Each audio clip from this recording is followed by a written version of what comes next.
Embla Books presents The Woman in the Cabin, written by Becca Day and read by Charlotte Hazelby, Mary Galloway, and Robin Lang. Prologue. Gemma. 2016. I'm probably going to die tonight. I grip the pen in my trembling hand so hard its plastic shell is starting to splinter and crack under the force. The tip has hovered over my sheet of paper so many times while I've tried to think of the best way to phrase what I want to say. How I'm going to be able to get all this across in so few words and so little time. I haven't got so long to write this letter. It's not the first I've written. Writing letters has been my way of staying sane, my way of holding on to a tiny shred of hope, some to my mum, some to my sister, some to myself. None will ever be sent. They'll live under the floorboards where I keep them safe, hidden, and probably never see the light of day. But it gets the words out of my head, which is the main thing. To be honest, I should probably be doing something else with my final hours. I'm sure most people spend their last day on Earth surrounded by loved ones, reminiscing about the good old days, flicking through family photo albums or scrolling through camera rolls. Not me. I don't think I've ever had a responsibility quite like this one. I've never done anything so important in all my life. My life that's about to be cut short. Of course, I might not die tonight. There are two other options: a happily ever after, or a fate much, much worse than death.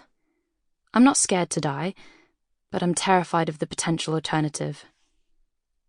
And I'm so tired of being terrified.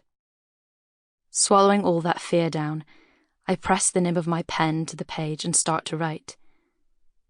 Whether I die tonight or not, this letter will be my legacy, potentially someone's saviour, my final act of rebellion.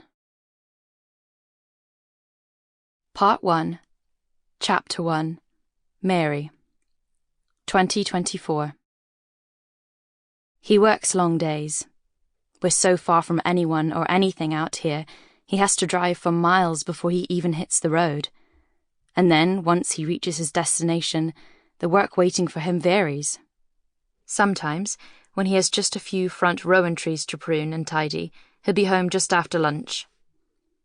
I have to make sure I look nice, touching up my hair and makeup throughout the day, just in case he does return early. Most days, the days when he's removing branches from the tops of towering Scottish pines and firs, balanced in the thicket with his chainsaw, he'll be home late. Today is one of those days.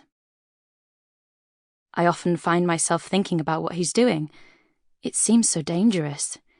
There's a recurring vision that pops into my head every few weeks or so that one day I'll place dinner on the table and he just won't show up. That something awful will have happened to him at work and no one would know to contact me. What would I do? How would I feel? I set the table, opting for our set of blue china today, paired with the lace placemats I sewed last week. Blue goes nicely with lace. It looks refined. Cal likes things to look refined. I lay out 2 plates, 2 sets of cutlery, 2 wine glasses, and 2 water glasses, and pause, just like I do every day, to imagine what it would be like to set the table for a large, bustling, happy family. This is a lonely place, just me and him. There's something missing from the table. Flowers, I realise. I pick up my basket and a pair of scissors and step out into the garden, breathing in the fresh scent of my roses and peonies. The garden is really thriving this year, both the flowers and the vegetables. The chickens cluck in their enclosure at the bottom of the hill on which our cabin is perched, the only sound beyond the light whistling of the wind passing over the surrounding heather moorland. I select a particularly vivid bunch of pink roses and snip their stems, depositing them into the basket before carrying them back into the house and arranging them in a pot in the centre of the table. I pair them with a candle and admire my work, casting my eye around the small open-plan living area of the cabin to check for stray mess. The cabin smells of sawdust, but the scent of the candle and the flowers is starting to drown it out. Sample complete. Ready to continue?